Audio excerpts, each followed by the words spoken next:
Every day I wake, feel like my life on the line. Jungle in these streets, pick the beats on the line. Hustle to increase, put it all on the line. House, big spouse, family, freedom, walking yards on the line. Every day I wake, feel like my life on the line. Jungle in these streets, pick the beats on the line. Hustle to increase, put it all on the line. House, big spouse, family, freedom, walking yards on the line. Every day on the line. Every day. I'm JJ Fumby from On the Line Podcast Show with JJ Fumby and Jr. Today our guest is Mr. Membrane. What's happening, Ken? This is Membrane from Long Beach, California. So today I appreciate you stopping by. I appreciate you taking time out your day, busy day, to tap in with us and holler and see what it is, what it ain't. Yeah. You know what I mean? Yes, I do.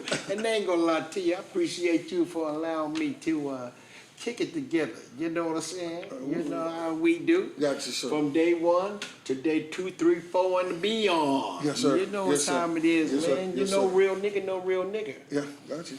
I like to say this, though. You know how they say, that's for all the viewers that's looking, game recognize game. Mm-hmm.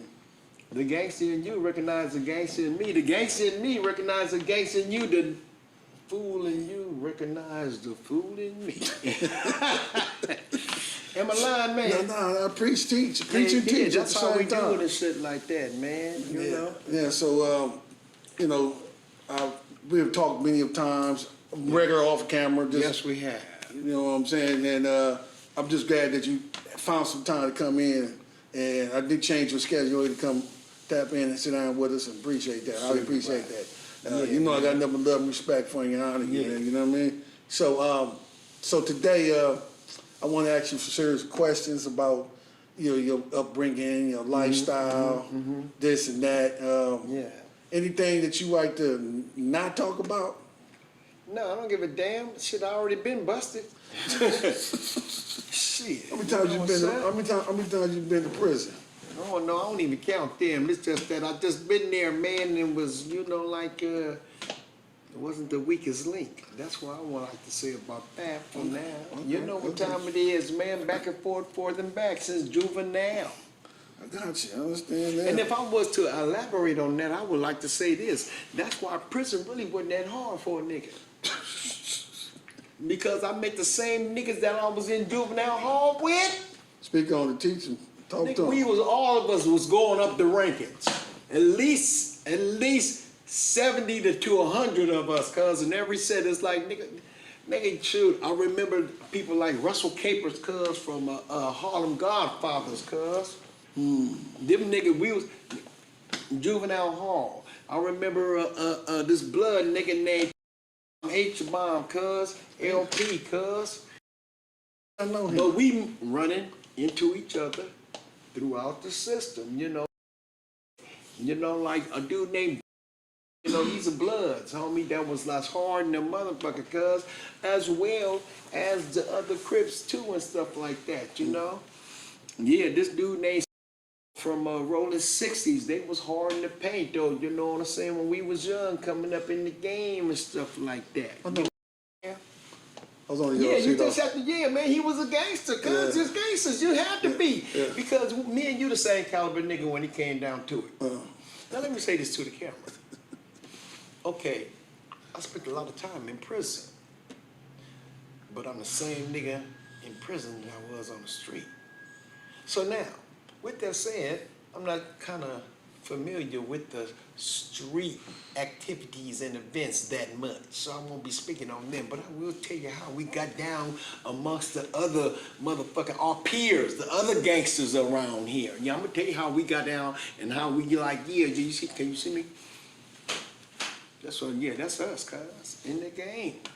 For real. Am I lying for me? No, you're not lying. No. Let me say this, the early life and influencing. Can you describe your early life and the environment you grew up in? Yeah, man. Everybody's influenced from their family. You know who influenced me? My mama. My mama was a rank hoe. Went to the penitentiary.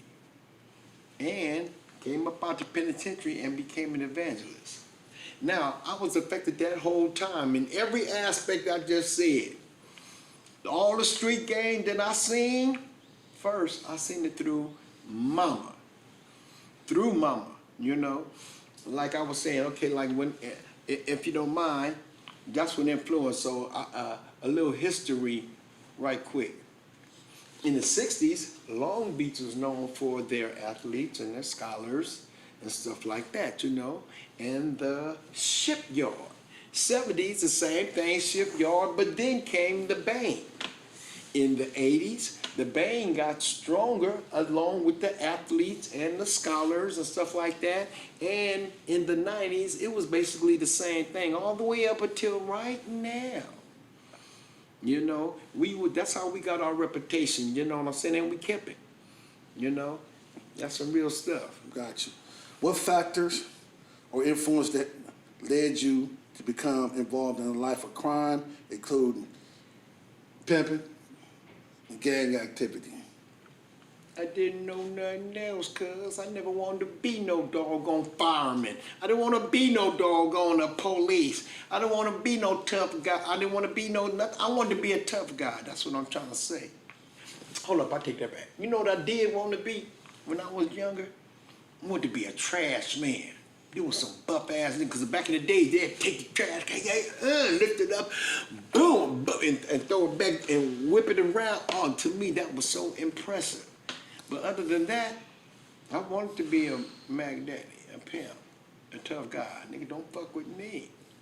You know? I mean, that's what I was brought up in, you know? Okay, so criminal activity and consequences. What were some of the most significant events described that led you to be a repeat offender? No, okay, look, this is the most significant thing that made me a repeat offender. What is a repeat offender anyway? You know, someone who keep doing the damn thing. Whatever it is. I don't care, I ain't talking about the same crime. As long as you keep going back to jail, breaking the law. You offend, you know what I'm saying? As long as a motherfucker breaking the law. You don't break the law this way, I broke the law. I'm burglarized, robbed, you know, like attempted murder, you know, and shit like that, the manslaughter and all that shit. Hey. So I just keep breaking the law. Maybe not in the same way, but I just keep breaking the law. So, but what keeps me doing it, sometimes with me myself, for the most part, it was because I was getting high. whoa, Yeah, I was on drugs. I'm a street nigga, you know what I'm saying? I didn't know nothing about keeping it straight. This was a straight head to me. Nigga, let me hit that. Nigga, let me hit that. That's what it was to me. Yeah, that was my escape. That was my thing. Okay, so what were some of the key influences in your life that led you to become involved in gangs and activity in the street life? Key influences. Okay, this is what really happened. This is what made me really get involved with gang. I have been in juvenile hall 2 or 3 times, like I said to you, and seen some other gangs. Like I'm gonna tell you right now, like them Farm Boys from Compton, they was out before us.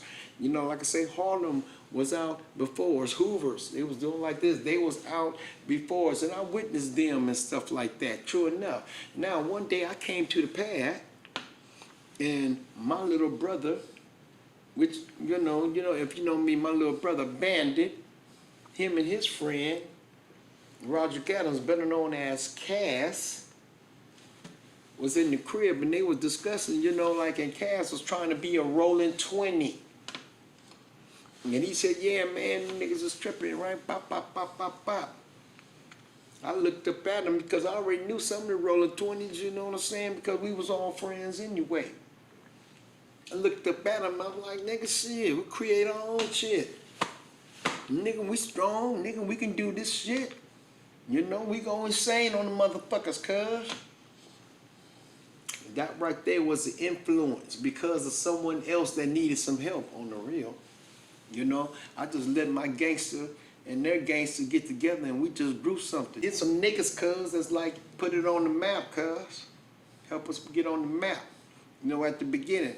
It may not have been at that bedroom, inside my bedroom, inside the house. But however, once it left up out of there, the niggas and all them niggas, cuz, the niggas took off with it. Now they took off with it in the street, and the shit grew on the streets. That's what I was talking about at the beginning. I can't tell you about all the events, but I'll tell you every damn step of the way that I took while we was in the penitentiary against anybody else that thought it was us, against them. That's what I can tell you about. Gotcha. So, what roles did drugs play in your life during this period of time?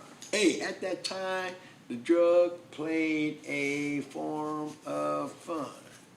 Because that's what it was. Man, it was the thing to do. I didn't do drugs because I was depressed, because like somebody, you know, and all that shit. Nigga, I did for drugs because a bitch liked it like I did, and I like bitches. On the real, cuz. Without no doubt. Cuz look, I almost did some drugs. Look, I did every drug but some ecstasy, cuz. Look, I just found this little bop, bop, bop, bop, cuz, and I was like, yeah, man. She was like, yeah. But she said, ecstasy. I said, okay. I went to, you know, like pull the ecstasy out. And she said, take one. Nigga, my tongue was like this. But just right then, cuz, the Viagra kicked in. Boom! Okay, nigga, I didn't need it. wait. We're going to keep it PG. We'll keep it PG. We're going to be off of the Give me commercial. gangster, cuz. Yeah. So, your experience within the justice system. Okay? Right. Oh, man. What could you share your experience with the justice system, including your time in and out of prison? Okay, look, there's so many experiences that a person can share, you know. But to be honest with you, the experience that I would share the most would be growth. And the lesson that I learned the most was the lesson of self. Every day I wait for like my life on the line. Jungle in these streets, speaking peace are on the line. Hustle to increase, put it all on the line. House to spouse, family, freedom, walking yards on the line. Every day on the line. Every day on the line. Every day on the line. Every day on the line. Every day on the line. Every day